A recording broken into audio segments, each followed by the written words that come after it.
Hello दोस्तों, मैं हूं डॉक्टर ज़की जमाल और आज की इस वीडियो हम डिस्कस करेंगे बायोलॉजी के most important and most expected MCQs from microbes in human wealth. तो बेसिकली ये एमसीक्यू सीरीज की सेकंड वीडियो है।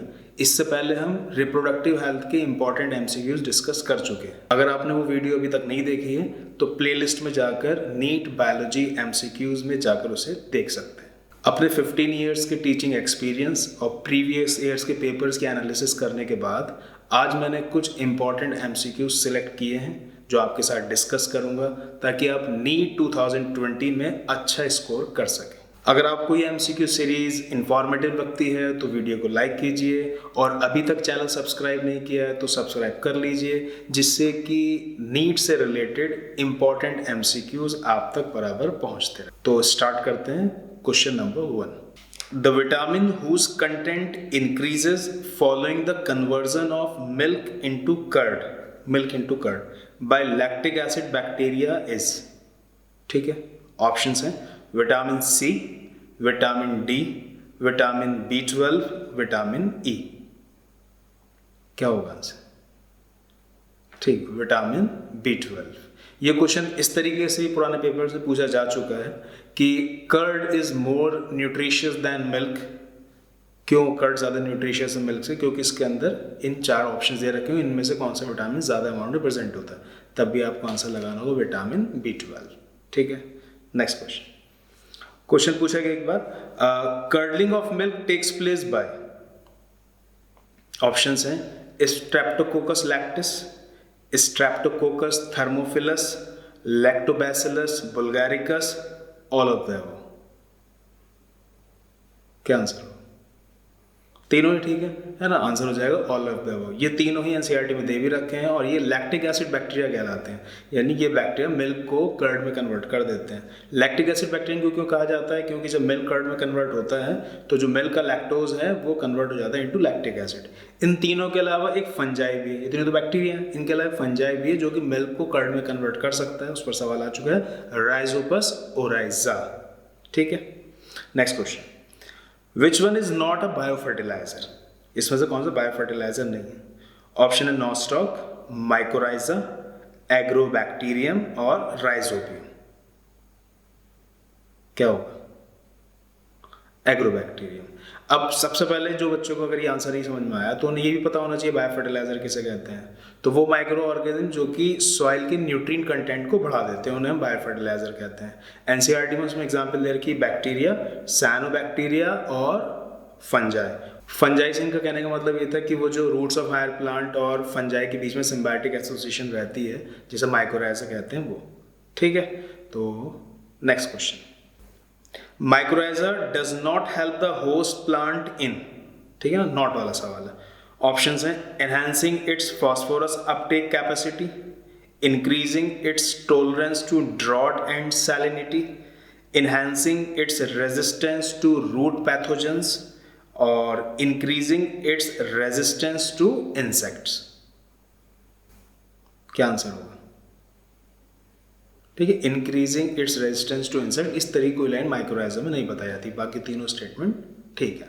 ठीक, next question, farmers have reported 50% higher yield of rice, 50% higher yield of rice by using biofertilizer. Biofertilizer का नाम आपको बताना है, azolla pinnata, legume, rhizobium symbiosis, glomus और माइक्रोराइजा। क्या हो सकता है? ठीक है, एजोला पिन्नेटा। Next question, a good producer of citric acid is, ये क्वेश्चन कई बार रिपीट हुआ है। ऑप्शंस हैं क्लोस्ट्रीडियम, सैक्रोमाइसीज, एस्परजिलस, सीडोमोनास। क्या आंसर होगा? एस्परजिलस, पूरा नाम है एस्परजिलस नाइगर। ये तो याद होना ही चाहिए, कई बार कॉम्पिटिशन्स में सवाल आ भी चुका है। नेक्स्ट क्वेश्चन है, vinegar is produce from sugars with the help of, vinegar सिरका है ना, acetic acid, is produce from sugars with the help of. Option है लैक्टोबैसिलस, एसिडोबैक्टर, नाइट्रोसोमोनाज और साल्मोनेला। क्या आंसर होगा? एसिडोबैक्टर, पूरा नाम है एसिडोबैक्टर एसिटाई। ठीक है, नेक्स्ट सवाल, cyclosporin A used as immunosuppressive agent in organ transplant, है ना, साइक्लोस्पोरिन इम्यूनोसप्रेसिव एजेंट की तरह इस्तेमाल किया जाता है। It is produced by, option दे रखे हैं, ट्राइकोडर्मा, मोनेस्कस, स्ट्रेप्टोकोकस और स्टेफाइलोकोकस। क्या आंसर होगा? ठीक है, ट्राइकोडर्मा पॉलीस्पोरम फंजाई से बनाया था। इसमें जो दूसरा ऑप्शन दे रखा है मोनेस्कस, उस पर भी एक सवाल बनता है कि स्टैटिन्स या ब्लड कोलेस्ट्रॉल लोअरिंग एजेंट किससे हासिल किए जाते हैं, किससे बनवाए जाते हैं, तो आपको आंसर करेंगे मोनेस्कस परप्यूरियस, है ना। और ये जो तीसरा ऑप्शन दे रखा है स्ट्रेप्टोकोकस, इससे भी सवाल बनता है कि स्ट्रेप्टोकाइनेज या क्लॉट बस्टर किससे बनवाया जाता है, तब आपको आंसर लगाना होता है स्ट्रेप्टोकोकस। ठीक है, तीनों याद होना चाहिए। नेक्स्ट क्वेश्चन है, the dough which is use for making idli and dosa is fermented by, dough मतलब गूंदा हुआ आटा, which is use for making idli dosa. तो इडली डोसा बनाने के लिए जो आटा तैयार किया जाता है फर्मेंटेशन के द्वारा, तो वो फर्मेंट किससे करवाया जाता है? ऑप्शन दे रखे सैक्रोमाइसिस सेरेविसी, स्ट्रेप्टोकोकस, लैक्टोबैसिलस या प्रोपायोनिबैक्टीरियम शर्मानी। क्या आंसर होगा? स्ट्रेप्टोकोकस। और अगर स्ट्रेप्टोकोकस नहीं दे रखा होगा तो लीगोनोस्टोक या फिर बोथ वाला ऑप्शन भी पुराने पेपर में आ चुका। ठीक है, next question, large holes in Swiss cheese are form due to production of large amount of CO2 by. Swiss cheese के अंदर जो बड़े बड़े होल्स हैं वो CO2 की वजह से बनते हैं। सवाल ये है कि वो बनवाया किससे जाता है स्विस चीज। ऑप्शंस दे रखे हैं, प्रोपायोनिबैक्टीरियम, माइकोबैक्टीरियम, सैक्रोमाइसिस और पेनिसिलियम। क्या आंसर होगा? प्रोपायोनिबैक्टीरियम। ठीक है, नेक्स्ट सवाल है, cheeses are usually classified on the basis of, options हैं texture, flavour, colour, all of the above. क्या होगा? All of the above, NCERT based सवाल। नेक्स्ट सवाल, production of beverages and antibiotics on an industrial scale, ठीक है ना, बड़े level पर, requires growing microbes in very large vessels called. तो कॉमर्शियल प्रोडक्शन के लिए बड़े बड़े वेसल्स में इनको ग्रो करवाया जाता है माइक्रोब्स को। जब ये अल्कोहल वगैरह बेवरेजेस बनवाई जाती हैं और एंटीबायोटिक्स, पूछा गया है कि उन बड़े वेसल्स को बोला क्या जाता है। ऑप्शंस हैं सेटलिंग टैंक, फर्मेंटर्स, बायोवेसल या एजिटेटर। क्या आंसर होगा? फर्मेंटर। फर्मेंटर ऑप्शन नहीं दे रखा हो तो बायोरिएक्टर दे रखा होगा। ठीक है, next question, which of the following is called baker's yeast and brewer's yeast. ये तो वैसे भी याद ही होगा। ऑप्शन है राइजोपस, पेनिसिलियम, सैक्रोमाइसिस और म्यूकर। सैक्रोमाइसिस। ठीक है, next question, conversion of sugar into alcohol during fermentation is due to direct action of. जब शुगर अल्कोहल में कन्वर्ट होगा फर्मेंटेशन के द्वारा तो वहां पर ये किसकी वजह से होगा? ऑप्शन वहां दे रखा है temperature, micro organism, concentration of sugar solution या फिर जाइमेज। क्या आंसर होगा? जाइमेज एंजाइम की वजह से, है ना। Next question, ethyl alcohol is commercially manufactured from, है ना, कॉमर्शियल लेवल पे इथाइल अल्कोहल किससे बनवाया जाता है? ऑप्शन है व्हीट, ग्रेप्स, मेज, शुगर केन। क्या आंसर होना चाहिए? शुगर केन कॉमर्शियल लेवल पे है ना। अगर शुगर केन ऑप्शन नहीं दे रखा होता तो मोलासिस दे रखा होता, ऐसा शुगर केन जो इसमें 30% शुगर रह जाती है, तो फिर उसको फर्मेंट कराकर उससे अल्कोहल बना ली जाती है, इथाइल अल्कोहल कॉमर्शियल लेवल पे। वैसे तो बाकी सबसे भी अल्कोहल बनती है, व्हीट से ही बनती है, मेज से ही बनती है, ग्रेप से ही बनती है, लेकिन अगर कॉमर्शियल लेवल पर पूछा जाएगा तो आंसर शुगर केन जूस या फिर मोलासिस वाला लगा कराएंगे। ठीक है, next question, which of the following is produce without distillation. बिना डिस्टिलेशन के कैसे बनाया जाता है? इनमें से कौन बनवाया जाता है? तो ऑप्शन दे रखा वाइन, विस्की, रम, ब्रांडी। तो आपने पढ़ा होगा इसको कि क्या आंसर होगा वैसे इसका? हाँ, वाइन। तो वाइन और बियर बिना डिस्टिलेशन बनाए जाते हैं, और विस्की, ब्रांडी और रम ये डिस्टिलेशन प्रोसेस से बनवाया जाता है। ठीक है, नेक्स्ट क्वेश्चन है, a compound which is produced bye an organism and inhibits growth of other organism. ठीक है ना, a compound which is produced bye an organism and inhibits growth of other organism is called. ठीक है, option दे रखे antigen, antibiotic, antibody, interferon. क्या answer? ठीक है, एंटीबायोटिक। नेक्स्ट सवाल है, Penicillin was the first antibiotic which was a chance discovery. Alexander Fleming at that time was working on. तो जब ये डिस्कवर हुई थी पेनिसिलिन एंटीबायोटिक, तो अलेक्जेंडर फ्लेमिंग उस जमाने में रिसर्च किस पर कर रहे थे जिसकी वजह से अंदाजा हुआ था इस एंटीबायोटिक का. ऑप्शन आपको दे रखे हैं: streptococci bacteria, Penicillium pneumonia, Penicillium notatum, staphylococci bacteria. क्या आंसर होगा? वो इसी बैक्टीरिया पर रिसर्च कर रहे थे, स्टेफाइलोकोकाई बैक्टीरिया. नेक्स्ट क्वेश्चन है, full potential of penicillin as an antibiotic was established by. ठीक है ना, तो चांस डिस्कवरी तो इसकी हुई थी फ्लेमिंग के द्वारा, लेकिन इसका फुल पोटेंशियल किसने डिस्कवर किया था इस एंटीबायोटिक का? ऑप्शन दे रखा है आपको: Chain and Fleming, Chain and Florey, Chain, Florey and Fleming, और डी ऑप्शन है फ्लोरी एंड फ्लेमिंग. क्या आंसर है? Chain and Florey. बाद में चेन, फ्लोरी और फ्लेमिंग को, तीनों को 1945 में इस एंटीबायोटिक डिस्कवरी के लिए नोबेल प्राइज दिया गया था. ये भी एक सवाल. ठीक है, next question. Antibiotics are mostly got from. Option आपको दे रखा है: फंजाई, एक्टिनोमाइसिटीज बैक्टीरिया, तीसरा ऑप्शन दे रखा है बोथ ए एंड बी, और डी ऑप्शन दे रखा है साइनोबैक्टीरिया. क्वेश्चन है antibiotics are mostly got from, तो आंसर क्या होगा? बोथ, यानी कि फंजाई एंड एक्टिनोमाइसिटीज और बैक्टीरिया दोनों. अगर ये सवाल ऐसे बनता एंटीबायोटिक्स आर ऑब्टेन्ड फ्रॉम, और ऑप्शन में फंजाई भी दे रखा होता, एक्टिनोमाइसिटीज बैक्टीरिया भी दे रखा होता, साइनोबैक्टीरिया दे रखा होता, डी ऑप्शन दे रखा होता ऑल ऑफ दीज, तब हम आंसर लगाते all of these. All of these तब इसलिए लगाते कि साइनोबैक्टीरिया से भी कुछ एंटीबायोटिक मिल जाती है, कुछ, लेकिन most of the antibiotics are obtained from fungi या फिर बैक्टीरिया. ठीक है ना, तो मोस्टली में ये दोनों कवर करेंगे, फंजाई और एक्टिनोमाइसिटीज या बैक्टीरिया. और अगर पूछा था किस किस से, तो तीनों आंसर सही हो जाएंगे. फंजाई भी ठीक हो जाएगा, बैक्टीरिया ठीक हो जाएगा, साइनोबैक्टीरिया ठीक हो. ठीक है, नेक्स्ट क्वेश्चन. तो नेक्स्ट क्वेश्चन है, which of the following in sewage treatment remove suspended solids. ठीक है, ऑप्शन है आपके: secondary treatment, primary treatment, sludge treatment और टर्शियरी ट्रीटमेंट. क्या आंसर होगा? Primary treatment. तो सीवेज ट्रीटमेंट प्लांट में आपने पढ़ा होगा, इसे दो पार्ट में डिवाइड किया गया है: प्राइमरी ट्रीटमेंट जो कि फिजिकल प्रोसेस है, और सेकेंडरी ट्रीटमेंट जो एक बायोलॉजिकल प्रोसेस है. तो सवाल क्योंकि सस्पेंडेड सॉलिड की बात हो रही है, तो आंसर लगा देंगे प्राइमरी ट्रीटमेंट, या फिर फिजिकल प्रोसेस दे रखा हो तो वो लगा देते हैं. ठीक. नेक्स्ट क्वेश्चन है, physical removal of large and small particles from the sewage through filtration and sedimentation is called. ठीक है, उसी टाइप का क्वेश्चन है.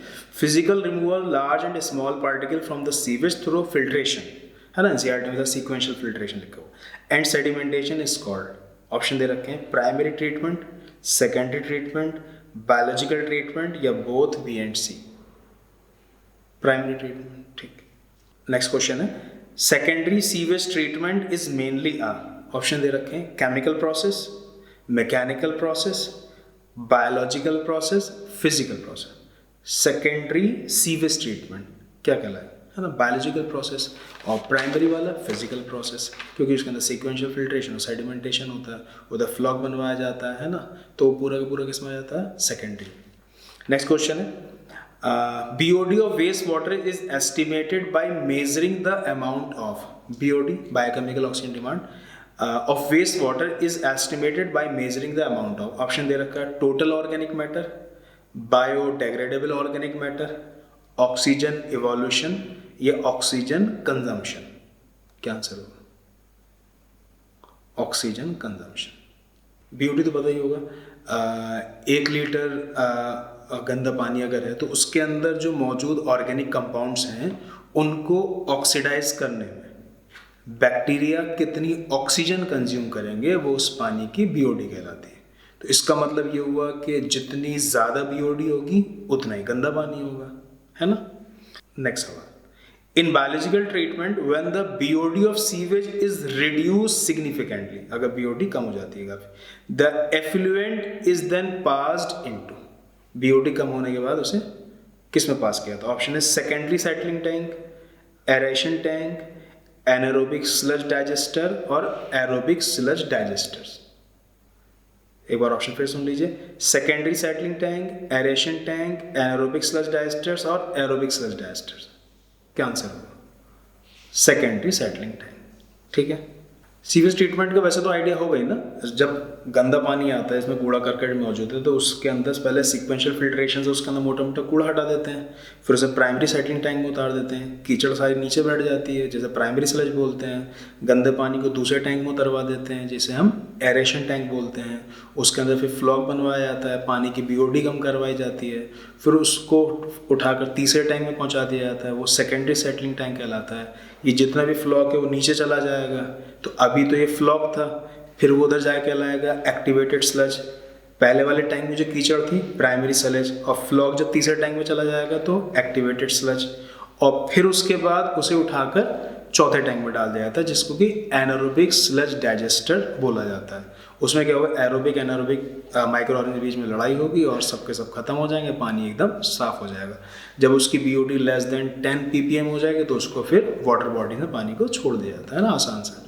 Next question, the bacterium that helps in breakdown of cellulose in rumen of cattle is, फिर सुनिए, the bacterium that helps in breakdown of cellulose in rumen of cattle is, option है clostridium, lactobacillus, methanobacterium, E coli.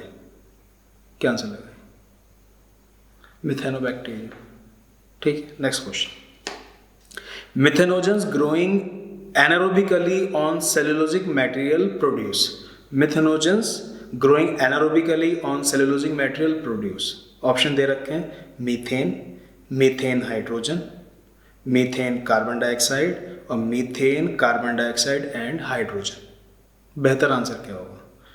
Methane carbon dioxide hydrogen, है ना। हो सकता है ये चार वाला ऑप्शन भी बना सकते थे इसको, methane carbon dioxide hydrogen and hydrogen sulphide, है ना, वो बायोगैस वाला आंसर ही आपको लगाना था। ठीक है, next question, if we need to protect our crops from mosquitoes then we can use, ये बायो कंट्रोल टॉपिक से सवाल है। क्वेश्चन ये है कि if we need to protect our crop from mosquitoes then we can use, options हैं lady bird beetle, dragon flies, bacillus thuringiensis या फिर both A and b. Mosquito से बचाने के लिए क्या यूज करेंगे? Dragon flies. ठीक है, और यही क्वेश्चन अगर आ जाता है कि एफिड से बचाने के लिए आप क्या यूज करेंगे, तब आप आंसर लगाते लेडी बर्ड बीटल। ठीक है, मॉस्किटोज और ड्रैगन फ्लाइज, और एफिड से बचाने के लिए लेडी बर्ड बीटल। ठीक है, नेक्स्ट क्वेश्चन है, to control butterfly caterpillars we can use, butterfly caterpillar से अगर बचाना हो क्रॉप्स को तो क्या यूज करेंगे? Lady bird beetle, dragon flies, nucleo polyhedrovirus या बैसिलस थुरिंजेंसिस, बैसिलस थुरिंजेंसिस। ठीक है, नेक्स्ट सवाल, a common bio control agent for plant diseases is, common bio control agent for plant disease is, option दे रखा है bacillus thuringiensis, glomus, trichoderma और baculovirus. क्या answer होगा? ट्राइकोडर्मा हार्जियन है ना, रूट इकोसिस्टम में पाया जाता है, काफी फेमस क्वेश्चन है, कई बार आ भी चुका है। नेक्स्ट और last question, which is incorrect about the nucleo polyhedrovirus, और ये बैक्यूलोवायरस के नाम से ही सवाल आ सकता है। ऑप्शंस दे रखे हैं, इनकरेक्ट बताना है, these are species specific, these are broad spectrum insecticidal applications, they have no negative impact on plants, birds, mammal, fish and non-target insects, या फिर they aid in an overall IPM insect pest management program or when an ecologically sensitive area is being targeted। Incorrect statement बतानी है, बताइए इन चारों में से कौन सी incorrect है?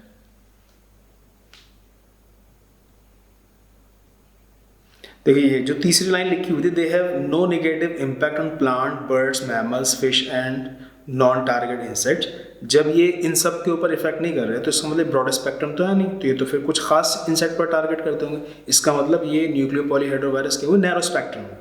तो जो बी ऑप्शन दे रखा है, these are broad spectrum insecticidal application, ये गड़बड़ लाइन हो गई है ना, ये होगा क्या यहाँ पर सही line, these are narrow spectrum insecticidal application. ठीक है, तो ये थे कुछ मोस्ट एक्सपेक्टेड और important MCQs from microbes in human welfare. अगली वीडियो के अंदर हम डिस्कस करेंगे जेनेटिक्स का पहला चैप्टर, है ना, और तो आप नेक्स्ट वीडियो से पहले से तैयार कर लीजिएगा, ताकि जो भी बेसिक बातें मैं आपको बताए जाएँ वो आपके समझ में आ जाए, ताकि नीट में आप अच्छा स्कोर कर सकें।